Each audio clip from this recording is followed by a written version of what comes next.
I think being an athlete almost inherently makes you a leader. In school, sports is huge. Like sports garnishes so much popularity and fans, and money brings in a lot of funds for the school.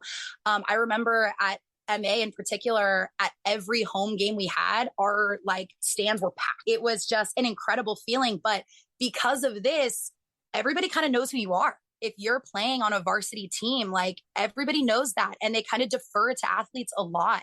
And I tell my kids, and I tried to embody this, my coaches told me this as an athlete, that whenever you're walking around, you're representing something bigger than yourself. It's the program, it's the school, it's the coaches, it's everybody else who's on that volleyball team. It's yourself also and your family, and you're representing something so much bigger. And so I think that inherently just kind of makes you somebody that people look to follow and to lead others. But I think also like sports really makes you think of things in different contexts. For example, as a captain in volleyball, you're the floor captain, meaning that if you're on the court, there's one floor captain. You are the only person who is allowed to talk to the refs, not the coach, not anybody else on the team. It's just the floor captain. So that forces you to advocate for yourself. And not only that, but to advocate for yourself in a respectful manner. You can't scream at a referee. I mean, you need to advocate for yourself in a way that is going to benefit you and benefit your whole team and represent all of you very well. So I think it's almost, you have to be a leader when you're in those shoes. Key, I think for you, it was really social, like connecting with others, right? In leadership.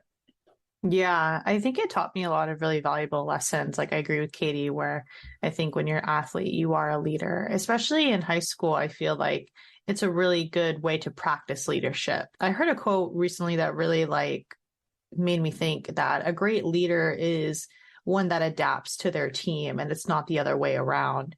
And I think with athletics, and when you're playing on a team, you really have to adapt to your teammates if you want to do well, and if you want to capitalize on each other's strengths, and you have to be agile and adapt. And I think my experience in sports helped me practice those leadership skills so that now I could say, with work, when I demonstrate instances of, taking the lead or being a leader, I keep that in mind. And I also really try to hone in on the social aspect of it as well. Cause like you said, that was very important to me with sports, like being friends with all of my teammates and making sure that they felt valued. That's so important.